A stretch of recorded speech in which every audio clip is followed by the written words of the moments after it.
Bonjour à toutes les frères et sœurs du monde entier dans le nom du Seigneur Jésus-Christ.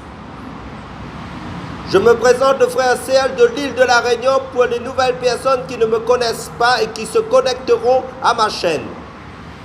Nous allons faire un partage sur la justice de Dieu. J'espère que vous allez bien, frères et sœurs du monde entier. Avant tout, prions avant d'apporter notre message.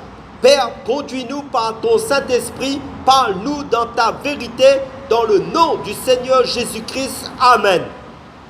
Prenons l'évangile de Matthieu chapitre 6 verset 33. Nous faisons la lecture, mais cherchez premièrement le royaume de Dieu et sa justice. Et toutes ces choses vous seront données par-dessus. Amen. Sur cette terre, comme vous le savez, il y a la justice selon l'homme, mais il y a aussi la justice de Dieu. Mais pour avoir accès au royaume de Dieu, il faut être au bénéfice de la justice de Dieu, de la justification de Dieu qui se trouve seulement en Jésus-Christ et nulle part ailleurs, uniquement en Jésus-Christ. Jésus, en mettant les bases, dit « Celui qui cherche le royaume et sa justice finira par trouver ». Pourquoi la justice du royaume ? Parce qu'il y a plusieurs justices sur cette terre. Alléluia.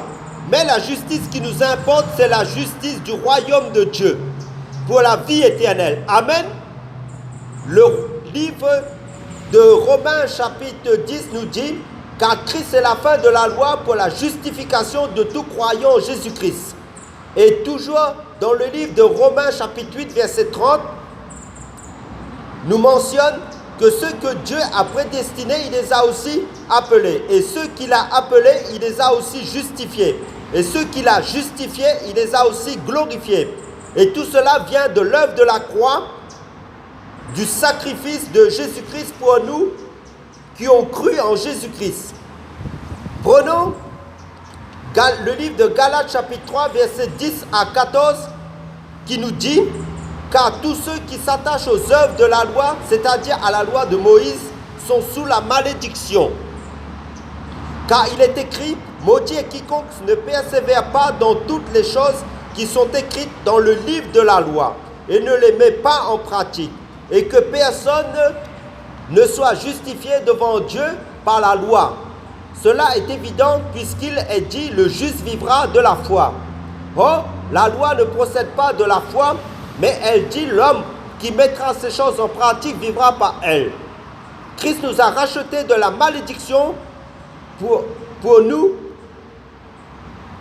car il est écrit, maudit est quiconque est pendu au bois, afin que la bénédiction d'Abraham ait son accomplissement par les gentils en Jésus-Christ et que nous recevions par la foi l'Esprit qui avait été promis.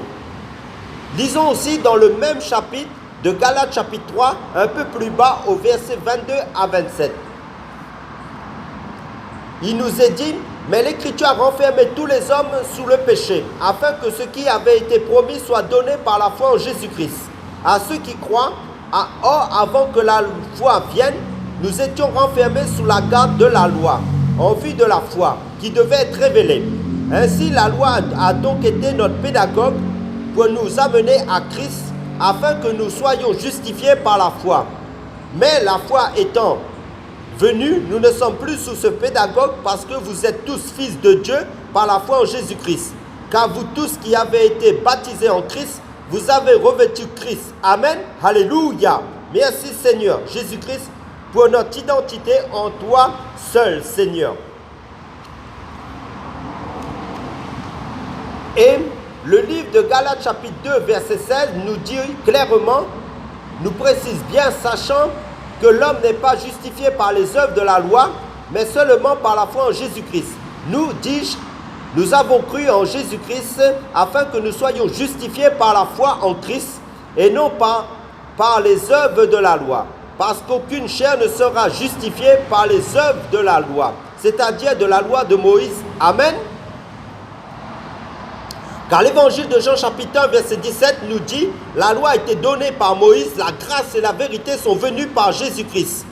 Pour affirmer cela, allons dans le livre de Romains chapitre 10 verset 6 à 11 qui nous dit quoi? Eh bien, il nous est dit, mais voici comment s'exprime la justice qui vient de la foi.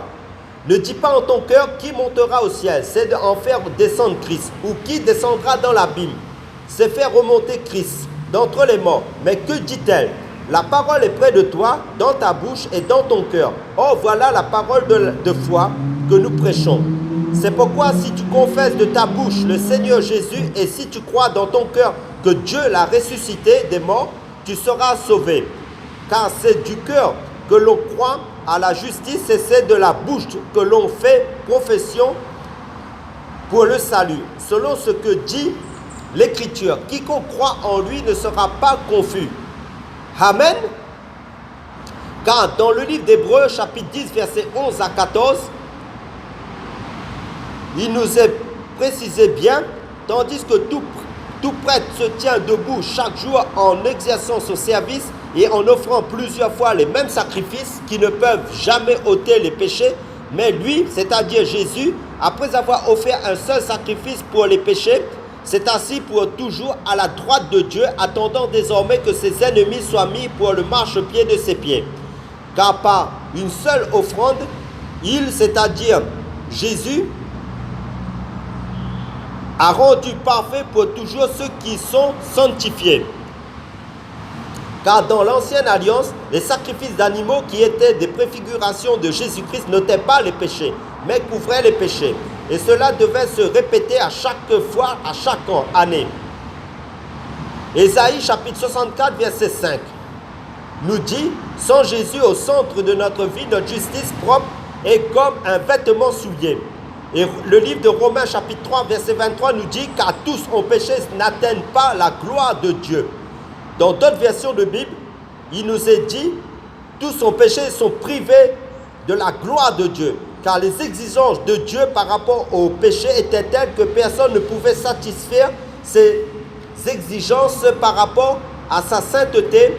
Alors Dieu lui-même s'est fait chair, c'est-à-dire homme, par amour pour l'homme, pour régler le problème du péché, en versant son sang saint à la croix, pour nous laver, purifier de nos péchés, pour que nous soyons saints uniquement en Jésus-Christ.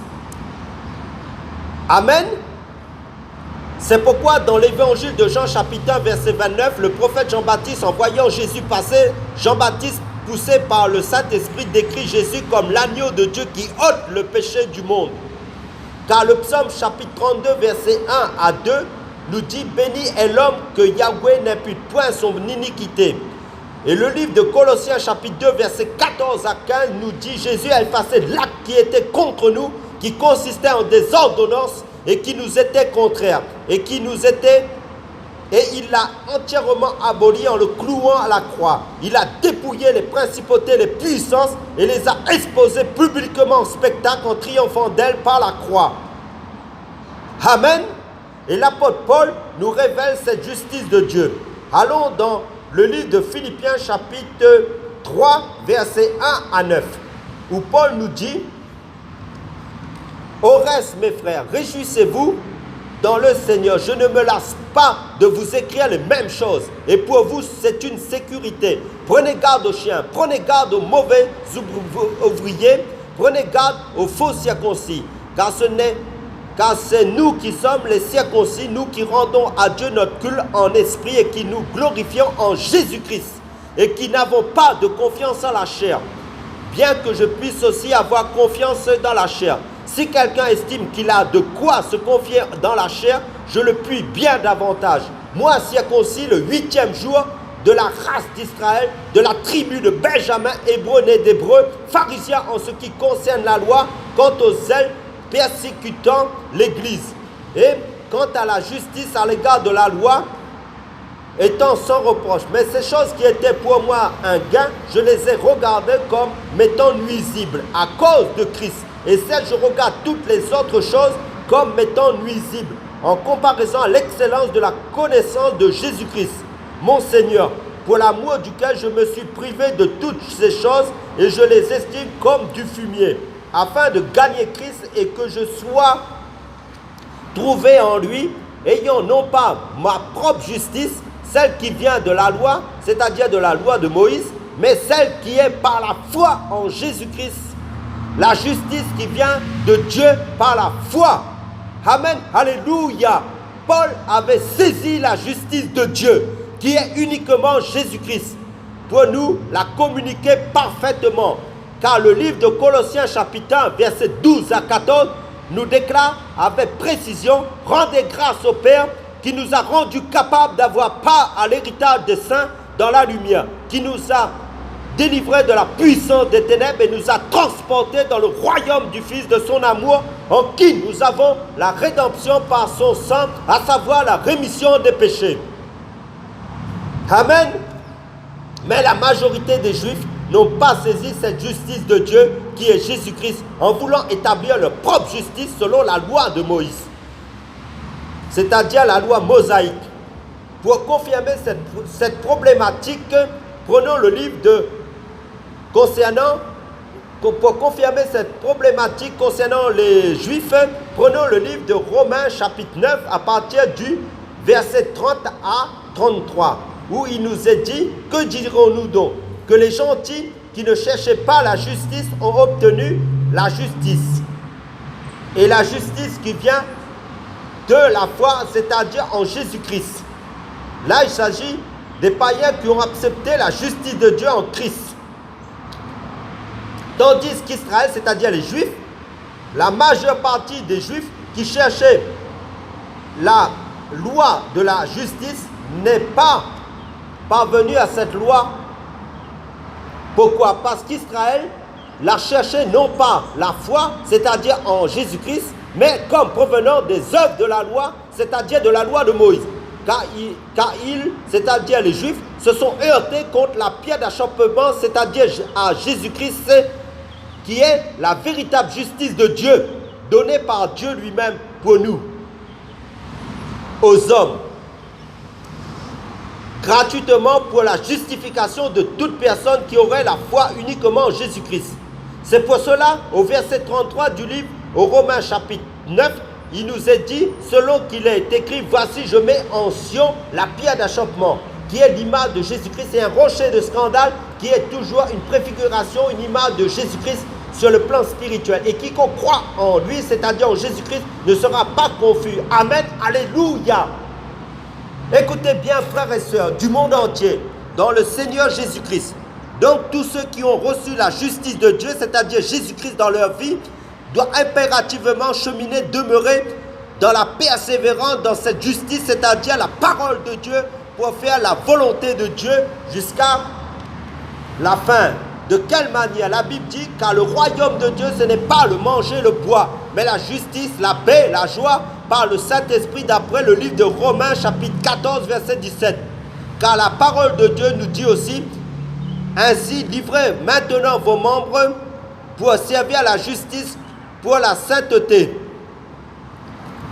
Prenons les écrits du livre de Tite chapitre 3 verset 4 à 8, qui nous dit: mais quand la bonté de Dieu notre Sauveur et son amour envers les hommes ont été manifestés, il nous a sauvés non par les œuvres de justice que nous aurions faites, mais selon la miséricorde à travers le bain de la nouvelle naissance et le renouvellement du Saint-Esprit. Amen, alléluia. Afin qu'ayant été justifiés par sa grâce, nous soyons les héritiers de la vie éternelle selon notre espérance. Cette parole est certaine, et je veux que tu affirmes ces choses, afin que ceux qui ont cru en Dieu aient soin principalement de s'appliquer à pratiquer les bonnes œuvres. Voilà les choses qui sont bonnes et utiles aux hommes. Amen. Il nous est stipulé que toute l'écriture est inspirée de Dieu et utile pour enseigner, pour convaincre, pour corriger et pour instruire selon la justice, afin que l'homme de Dieu soit accompli, parfaitement instruit pour toutes bonnes œuvres. Cité dans le livre de 2 Timothée chapitre 3 versets 16 à 17. Amen. Donc la marche chrétienne consiste en toute justice selon la référence, le fondement de la parole de Dieu comme base de notre vie. Et le livre d'Éphésiens chapitre 2 verset 10 nous mentionne: car nous sommes son ouvrage ayant été créé en Jésus-Christ pour les bonnes œuvres que Dieu a préparées d'avance, afin que nous marchions en elles. Et le livre de Jacques nous signale, chapitre 2, verset 17, que la foi sans les œuvres est une foi morte. Donc celui qui pratique la justice est juste, d'après Jean chapitre 3, d'après plutôt la première épître de Jean chapitre 3 verset 17. La parole de Dieu nous dit aussi, si vous savez qu'il est juste, sachez que quiconque fait ce qui est juste est né de lui. La parole de Dieu est claire, d'après la première épître de Jean chapitre 2 verset 29. Et parce que dans le livre de Galates chapitre 2 verset 10, il nous est dit de toujours nous souvenir des pauvres pour pratiquer la parole de justice.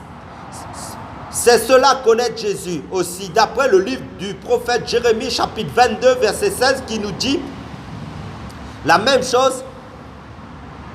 Il jugeait la cause du pauvre et de l'indigent. Alors il a prospéré, n'est-ce pas?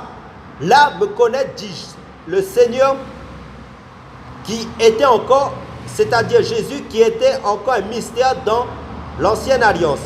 Au temps du prophète Jérémie, de même au temps du prophète Michée, chapitre 6, verset 8, il nous est dit, ô homme, il t'a fait connaître ce qui est bon et ce que Yahweh exige de toi, que tu fasses ce qui est juste, que tu aimes la miséricorde et que tu marches en toute humilité avec ton Dieu. Et l'évangile de Matthieu chapitre 25 à partir du verset 31 nous décrit uniquement comment le Seigneur fera l'éloge des justes. Donc les justes ont une foi vivante, active, en gros, bouillante, en action, en acte, en fonction de ce que dit la parole de Dieu pour faire, pour pratiquer cette parole de Dieu. Si on est tiède, Dieu vomira les tièdes, d'après l'Apocalypse chapitre 3 verset 16. Le fait de connaître la parole de Dieu et de ne pas la vivre, de ne pas la pratiquer, cette parole de Dieu, avec persévérance jusqu'à la fin, car Jésus, notre modèle, par excellence, notre maître, allait de lieu en lieu faisant le bien, d'après les Actes des Apôtres, chapitre 10, verset 38. Nous devons demeurer et évoluer constamment dans le discernement de la justice de Dieu pour faire la volonté de Dieu, pour être renouvelé sans cesse. Prenons le livre d'Hébreux chapitre 5 verset 13 à 14 qui nous dit « Or, quiconque use de lait ne sait pas ce que c'est que la parole de la justice, parce qu'il est un enfant. Mais la nourriture solide est pour ceux qui sont déjà hommes faits, pour ceux qui, par l'habitude, ont leur sens exercé à discerner le bien et le mal. Car la parole de Dieu insiste sur le fait à vous laisser renouveler par l'Esprit de Dieu dans votre entendement et à vous revêtir du nouvel homme créé selon Dieu dans une justice et une sainteté véritable. » Et le livre d'Apocalypse chapitre 22 verset 11 nous encourage dans ce renouvellement que le juste pratique encore la justice. Et Dieu nous encourage d'aller de progrès en progrès d'après 1 Thessaloniciens chapitre 4 verset 1. Car celui qui sait faire le bien et ne le fait pas commet un péché d'après le livre de Jacques chapitre 4 verset 17. Et nous devons être remplis du fruit de la justice d'après le livre de Philippiens chapitre 1 verset 11. Pour quelle raison? Pour quel objectif final? Allons dans le livre d'Apocalypse chapitre 19 verset 7 à 8.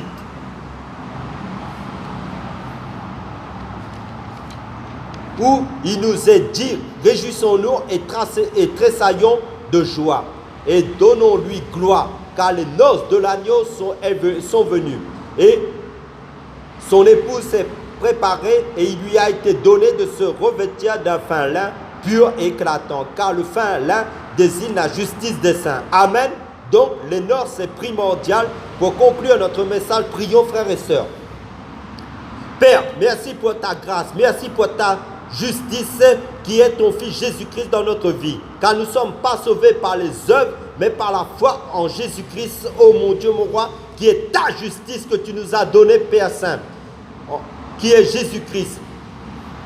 Et aide-nous par ton Saint-Esprit à cheminer, à pratiquer ta parole de justice, ô mon Dieu, mon roi. Aide chacun de nous à produire du fruit, à toujours aller de progrès en progrès dans ta parole de justice pour les noces de l'agneau, dans le nom du Seigneur Jésus-Christ. Amen.